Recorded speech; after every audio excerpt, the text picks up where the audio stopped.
चातुर्वर्णं मया सृष्टं गुणकर्म विभागशा तस्य कर्तारमपि माम विद्य कर्तारं वयम्। ब्राह्मण, क्षत्रिय, वैश्य और शूद्र, इन 4 वर्णों का समूह गुण और कर्मों के विभाग पूर्वक मेरे द्वारा रचा गया है। इस प्रकार उस सृष्टि रचना आदि कर्म का कर्ता होने पर भी मुझ अविनाशी परमेश्वर को तू वास्तव में अकर्ता जान। भगवान कह रहे हैं कि जो इस पूरी सृष्टि में जो कुछ भी है, 4 वर्णों की जो ये सृष्टि है, ब्राह्मण, क्षत्रिय, शूद्र और वैश्य, उसको भी मैंने ही रचा है। लेकिन मैंने उसको रचा, केवल लगता है कि मैंने उसको बनाया है, मैंने गुण और कर्म के अनुसार बनाया है।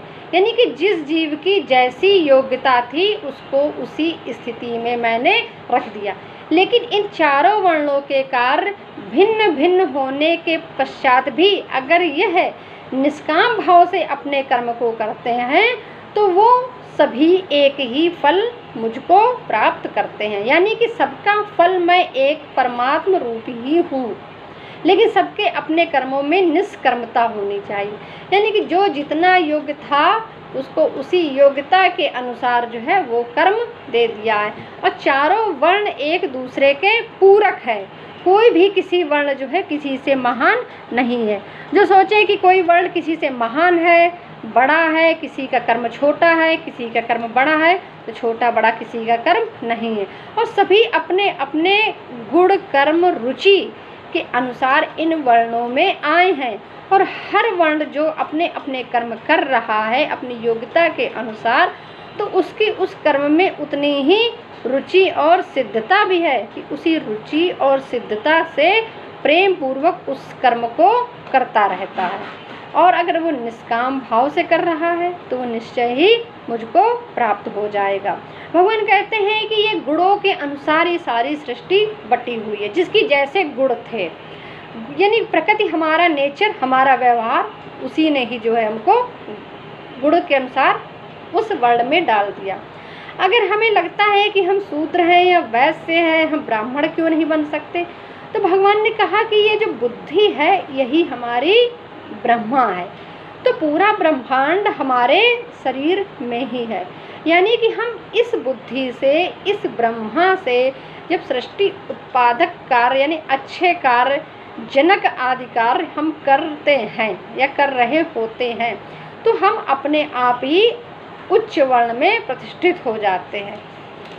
वैसे अगर आपको लगता है कि हम निम्न वर्ण के हैं या उच्च वर्ण के हैं, दोनों के वर्णों के कार्य अलग हैं, तो ये आपकी दृष्टि में अलग है। हमारे ही शरीर में जितने अंग हैं, किसी अंग की सफाई, मलमूत्र की हमें स्वयं ही करनी होती, क्या उस समय हम शूद्र वर्ण के कार्य नहीं कर रहे होते? क्या नहीं लगता है कि हम निम्न वर्ण का कार्य कर रहे हैं? कभी हम विद्वता, पढ़ाई लिखाई और इस तरह के कार्य कर रहे होते हैं विद्वान वर्ग के, तब हम क्या अपने आप को ब्राह्मण समझने लगते हैं? कभी अपने ही शरीर की रक्षा करनी होती है, तब अपने ही हाथ पैर मन बुद्धि चित्त से हम करते हैं, चिंतन से करते हैं, तब हम क्षत्रिय बन जाते हैं। इस शरीर के पालन पोषण के लिए हमको जो है व्यापार आदि करना पड़ता है, तब हम वैश्य वर्ण में आ जाते हैं। तो 4 वर्ण तो हमारे शरीर में है, लेकिन ये और हमने ही अपने आप को इतने जो है पूरे संसार में बांट रखा है। तो कोई भी वर्ण जो है किसी से छोटा बड़ा नहीं है। तो इसका मतलब ये नहीं कि जब हम जो है निम्न कार्य करें तो हम शूद्र अपने आप को समझें। बस भगवान ने कहा है कि आप निष्काम भाव से सारे कर्म करें, क्योंकि सारी इंद्रियां, मन, बुद्धि, चिंतन आदि के द्वारा सब मिल करके जब किसी कार्य को करते हैं, सभी जो है एक दूसरे के पूरक हैं, तभी उस कार्य में हम जो है सिद्ध हो पाते हैं। नामाम कर्माणि लिम्पन्ति नामे कर्म फले स्पृहा यदि माम यो भी जानाति कर्मभिर्न सा बद्धते। भगवान कह रहे हैं कर्मों के फल में मेरी स्पृहा नहीं है, इसलिए मुझे कर्म लिप्त नहीं करते। इस प्रकार जो मुझे तत्व से जान लेता है वह भी कर्मों से नहीं बनता है।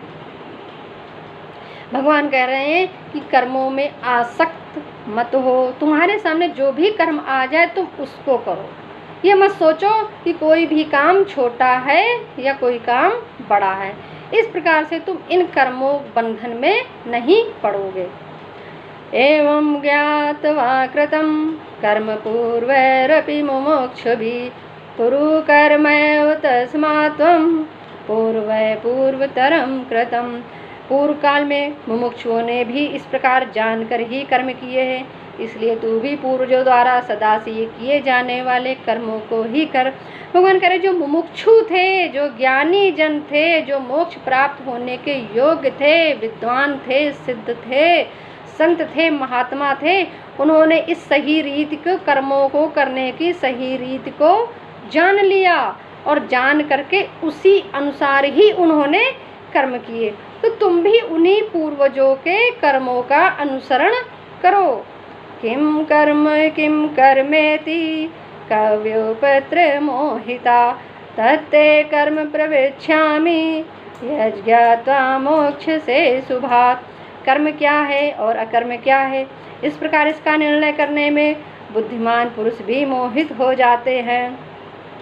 इसलिए वह कर्म तत्व मैं तुझे भली भांति समझा कर कहूँगा, जिससे जानकर तू अशुभ से अर्थात कर्म बंधन से मुक्त हो जाएगा। लेकिन भगवान कह रहे हैं कि कर्म और अकर्म मैं तुम्हें समझाऊंगा, तब तू जो है अशुभ से मुक्त हो जाएगा। अशुभ का मतलब है कर्म बंधन, यानी कि हम अगर कर्मों में आसक्त होते हैं तो हम अशुभता को प्राप्त होते हैं। अशुभता का मतलब यहाँ पर हानि, अपयश, दुख, अवसाद, तनाव, संकट नहीं है। अशुभ का मतलब है कि आपने कर्म जो है सही प्रकार से नहीं किए, निष्काम भाव से कर्म नहीं किए हैं, इसलिए आप फिर से बार बार जो है पुनरपि जननम पुनरपि मरणम जठरे अग्नि जननी शयनम, यानी कि बार बार जो है आप माँ के गर्भ में आ रहे हैं, जन्म मृत्यु को प्राप्त हो रहे हैं, बार बार जन्म मृत्यु के बंधन में पड़ रहे हैं, बार बार आके इस संसार में वही कार्य करने पड़ रहे हैं, उन्हीं क्रियाओं में लिप्त होना पड़ रहा है, क्योंकि तुमने जो है इन कार्यों को मोहित हो करके किया, आसक्त हो करके किया, अपनी आसक्ति को नहीं खत्म किया। आसक्ति तेरी मुझ में होनी चाहिए और तूने मुझको छोड़ कर गई, तूने पूरे संसार में आसक्ति रखी, तो इसलिए तुझे बार बार जो है ये संसार प्राप्त हो जाता है। कर्मणोरपि बोधव्यम बोधव्यम च विकर्मणा कर्मणस्य बोधव्यम गहना कर्मणो गति। कर्म का स्वरूप भी जानना चाहिए और अकर्म का स्वरूप भी जानना चाहिए तथा विकर्म का स्वरूप भी जानना चाहिए, क्योंकि कर्मों की गति गहन है। भगवान कह रहे हैं कर्मों की गति बड़ी ही गहन है। कर्म, अकर्म और विकर्म क्या है तू देख, मैं तुझको आगे बताऊंगा। तुझे समझ में अभी नहीं आता है, तू बस केवल निष्काम भाव से सभी कर्मों को कर। कर्मणे कर्मया पश्येद कर्मणि च कर्मया सा बुद्धिमान मनुष्येषु सा युक्तः कृत शनक कर्म कृत। जो मनुष्य कर्म में अकर्म देखता है और अकर्म में कर्म देखता है, वह मनुष्यों में बुद्धिमान है और वह योगी समस्त कर्मों को करने वाला है। भगवान कहते हैं कि योगी वही है, यानी कि जिसने मुझ में योग कर लिया है। अब यानी कि जो भी संसार के कार्य हैं उनमें वो अकर्म देखता है, और जो अकर्म है जब वो कुछ नहीं करता है तो उसमें भी वो कर्म देखते, यानी कि जब कुछ नहीं कर रहा है तब भी वो कुछ कर रहा है, तब वो यानी क्या कर रहा है, तब वो मेरा चिंतन कर रहा है। और जो कर्म कर रहा है संसार के तो उसमें वो अकर्म देखता है, तब वो सोचता है कि जो मैं संसार के लिए सेवा कर रहा हूँ तो संसार के लिए नहीं कर रहा हूँ, अकर्म तब कैसे हो गया, यानी कि संसार के लिए नहीं करके मैं वो परमात्मा के लिए कर रहा हूँ। तो इस प्रकार वो कर्म में अकर्म और अकर्म में कर्म देखता है। यस्य सर्वे समारंभा काम संकल्प वर्जिता ज्ञानाग्नि दग्ध कर्माणम तमाहु पंडितम बुधा।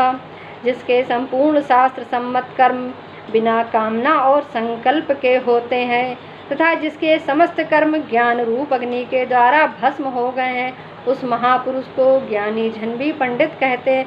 यानी कि ज्ञान की अग्नि से तू इन सभी विचारों को नष्ट कर कि तुझे कोई कर्म करना है, तू युद्ध करने जा रहा है, तू मारेगा, तू ज्ञान की अग्नि प्रज्वलित कर। तुझे क्यों लगता है कि संसार का कर्म जो है तुझे जो है फिर से इस नरक में ले जाएगा? तुझे कुछ नहीं सोचना है। यह तो प्रकृति है, प्रकृति जो है स्वयं ही स्वयं का विनाश करती है, प्रकृति ही स्वयं से स्वयं का विनाश करती है।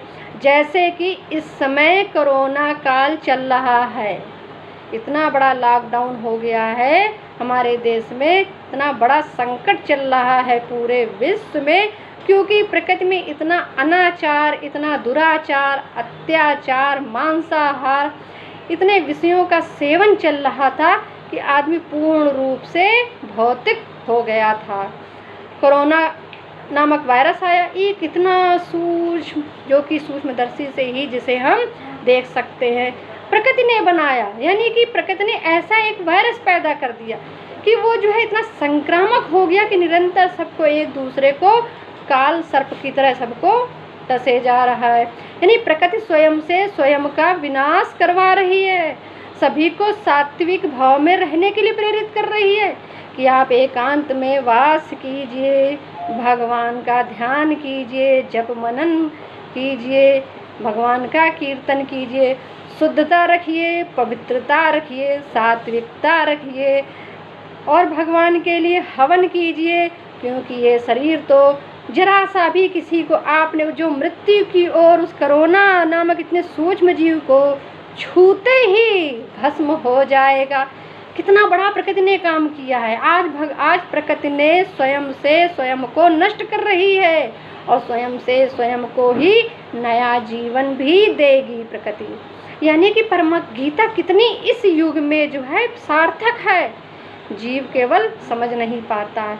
आज अगर एक परिवार के छोटे बच्चे को भी अगर एक कोरोना वायरस छू ले तो उसके परिवार वाले फिर उसको हाथ नहीं लगा सकते हैं, और कितना मोह होता है। फिर उस समय अपने जान पर जब बन आती है तो सभी मोह छूट जाता है। सभी आज देखिए भारत में क्या स्थिति हो गई सभी देशों की, कि लॉकडाउन जो है 3 मई तक बढ़ा दिया गया है। सभी को क्वारंटाइन में रहने के लिए कहा गया है, अपनी जो है इम्यूनिटी पावर बढ़ाने के लिए कहा गया है, ध्यान करने के लिए कहा गया है। तो ये प्रकृति ही है जो हमसे इस तरह के कार्य करवा रही है। तो इस प्रकृति जो है स्वयं से स्वयं को नष्ट करती है, दंड भी देती है। प्रकृति के ये सारे कार्य हैं। भगवान कह रहे हैं इस प्रकार से तू इस ज्ञान योग अग्नि से तप जा। त्यक्त्वा कर्म फलासंगम नित्य तृप्तो निराश्रया कर्मण्यभिप्रवृत्तोऽपि नैव किंचित् करोति सा। जो पुरुष समस्त कर्मों में और उनके फल में आसक्ति का सर्वथा त्याग करके संसार के आश्रय से रहित हो गया है और परमात्मा में नित्य तृप्त है, वह कर्मों में भली भांति बरतता हुआ भी वास्तव में कुछ भी नहीं करता। इस समय देखिए, यानी कि सारे जो कर्म होते हैं हमारे अपनी प्रकृति के कारण होते हैं। यानी कि हम प्रकृति से कभी कुछ लेने की जब भावना आती है या प्रकृति को जो है हमें देने की भावना आती है तो उस समय हमको ये ज्ञान नहीं रहता है कि हम क्या कर रहे हैं। तो जिसने इस प्रकृति का त्याग कर दिया है, बाहर नहीं अंदर की ओर लौटो। बाहर प्रकृति है और अंदर परमात्मा है। आज लॉकडाउन पीरियड में यही चल रहा है, सभी घरों में कैद हो गए हैं। यानी कि ध्यान में खो जाओ, स्वयं में खो जाओ, स्वयं की ही चिंतन करो, स्वयं में ही रमो। दूसरे को, एक परिवार के सदस्यों को भी कहा गया कि आप लोग क्वारंटाइन में रहिए, यानी कि सब अलग अलग जो है अपने अपने रूम में रहिए, कमरों में रहिए, आपस में ना मिलिए, छुइए भी नहीं। तो ये कितना सार्थक गीता इस समय है कि ये श्लोक जो है गीता के बिल्कुल सार्थक हैं इस समय।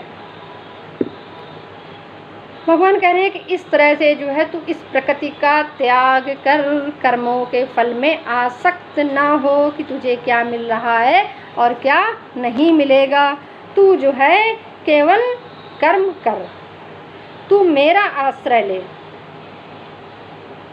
निराशीर्यत चितात्मा त्यक्त सर्व परिग्रह शारीरम केवलम कर्म कुर्वाण अपनोति किल वशम। जिसका अंतःकरण और इंद्रियों के सहित शरीर जीता हुआ है, जिसने समस्त भोगों की सामग्री का परित्याग कर दिया है, ऐसा आशा रहित पुरुष केवल शरीर संबंधी कर्म करता हुआ भी पापों को नहीं प्राप्त होता है। यानी कि शरीर संबंधी कर्मों का आपने त्याग कर दिया है। शरीर के लिए अब आप नहीं जी रहे हैं। जी किसके लिए रहे हैं? केवल आत्मा में चिंतन करने के लिए, यानी चिंतन करने मात्र के लिए, भगवान में खोने के लिए, ध्यान में खोने के लिए जितनी आपको सामग्री की आवश्यकता है आप उतना ही उपयोग कर रहे हैं। यानी कि उपयोगी बनिए, ना कि उपभोग कीजिए। भोगी मत बनिए, यानी कि जो भी मिला है उसको बचा करके रखिए, उसमें से केवल उतना ही लीजिए जितना इस शरीर के लिए आवश्यक है, ना कि उपभोगी बनिए। यही योग है, यही योगी है। यद्रच्छालाभ संतुष्टो गन्धातीतो विमत्सरा समासिद्धाव सिद्धो च कृत्वापि न निबध्यते। जो बिना इच्छा के अपने आप प्राप्त हुए पदार्थ में सदा संतुष्ट रहता है, जिसमें ईर्ष्या का सर्वथा अभाव हो गया है, जो हर्ष शोक आदि द्वंद्वों से सर्वथा अतीत हो गया है, ऐसा सिद्धि और असिद्धि में सम रहने वाला कर्मयोगी कर्म करता हुआ भी उनसे नहीं बंधता है। भगवान कह रहा है कि तुम जो है सिद्धि और असिद्धि के चक्कर में मत पड़ो। तुम मत सोचो कि तुम्हें कुछ प्राप्त हो या तुम्हारा कुछ भी घट जाए, कहीं तुम्हारे अंदर से कमी ना हो जाए या कहीं कुछ जो है बढ़ ना जाए। तुम इन सब को मत सोचो। तू केवल जो है जो तुम्हें मिल गया है स्वयं से, तुम बस केवल उसमें ही संतुष्ट रहो। गत संगस्य मुक्तस्य ज्ञानावस्थित चेतसा यज्ञायाचरता कर्म समग्रम प्रविलीयते। जिसकी आसक्ति सर्वथा नष्ट हो गई है, जो देहाभिमान और ममता से रहित हो गया है, जिसका चित्त निरंतर परमात्मा के ज्ञान में स्थित रहता है, ऐसा केवल यज्ञ संपादन के लिए कर्म करने वाले मनुष्य के संपूर्ण कर्म भली भांति विलीन हो जाते हैं। यानी कि जिसने निरंतर जो है परमात्मा के ज्ञान में स्थित है, जिसकी कहीं भी जो है ममता और आसक्ति नहीं रह गई है, उसको कुछ सोचना नहीं रह गया है उसके लिए, उसके सामने जो भी परिस्थिति और दैववश जो कार्य आ जाता है उस कार्य को वो कर देता है। लेकिन ये नहीं सोचता है कि इससे लाभ होगी, इससे हानि होगी, यश होगा या अपयश होगा, राग होगा या द्वेष होगा, वो इन सब में नहीं पड़ता है। यानी कि हर कार्य को केवल परमात्मा का कार्य समझ के करता है। ब्रह्मार्पणम ब्रह्म हविर्वर ब्रह्माग्नो ब्रह्माणाहुतम ब्रह्मवतेन गंतव्यम ब्रह्म कर्म समाधिना। जिस यज्ञ में अर्पण अर्थात श्रुवा आदि भी ब्रह्म है और हवन किए जाने योग्य द्रव्य भी ब्रह्म है तथा ब्रह्मरूप कर्ता के द्वारा ब्रह्मरूप अग्नि में आहुति देना रूप क्रिया भी ब्रह्म है, उस ब्रह्म कर्म में स्थित रहने वाले योगी द्वारा प्राप्त किए जाने योग्य फल भी ब्रह्म ही है। भगवान कह रहे हैं कि जिसने इस संसार को ब्रह्म स्वरूप समझा है, इसमें जो भी आहुति दे रहा है, जो कुछ भी देता है, वो सब आहुति है हवन में, एक तरह से कि अग्नि में आप डाल रहे हैं, किसी को कुछ दे रहे हैं, किसी के लिए कुछ कर रहे हैं, तो वो भी ब्रह्म ही उसको समझिए। जो अग्नि प्रकट होती है, यानी कि उसके बदले में संसार रूपी अग्नि, कभी कहते हैं कि हवन करते हुए हाथ जलते हैं। अगर संसार उसके बदले में आपको यश दे या अपयश दे, जो भी दे, आप उसको जो है ब्रह्म स्वरूप मानिए, तो उसका फल जो है क्या होगा? ब्रह्म ही होगा, यानी परमात्मा ही होगा। यानी परमात्मा प्लस परमात्मा बराबर परमात्मा, परमात्मा माइनस परमात्मा बराबर परमात्मा। यानी कि आप जब सब तरफ केवल उसको ही देखते हैं, उसकी ही क्रिया देखते हैं, उसका ही भाव रखते हैं, तो बस वो ही केवल प्राप्त होता है, फिर कुछ और भी नहीं रहता है। जाकी रही भावना जैसी, प्रभु मूरत देखी तिन तैसी। दैवमेवा परे यज्ञं योगिना पर्युपासते, ब्रह्माग्नावो परे यज्ञं यज्ञेन वोपजुहति। दूसरे योगी जन देवताओं के पूजन रूप यज्ञ का ही भली भांति अनुष्ठान किया करते हैं, और अन्य योगी जन परम ब्रह्म परमात्मा रूप अग्नि में अभेद दर्शन रूप यज्ञ के द्वारा ही आत्म रूप यज्ञ का हवन किया करते हैं। भगवान कहते हैं कि ऐसे जो योगी हैं, जो देवताओं का पूजन करते हैं यज्ञ स्वरूप में, यानी कि यज्ञ आदि के अनुष्ठान करते हैं। कुछ लोग अपनी आत्मा में ही यज्ञ का अनुष्ठान करते हैं, यानी कि अपने इन सांसों की माला को आहुति बना करके भगवान को चढ़ाया करते हैं। हर सांस सांस में भगवान का सुमिरन किया करते हैं। तो ये भी सब योगी ही है।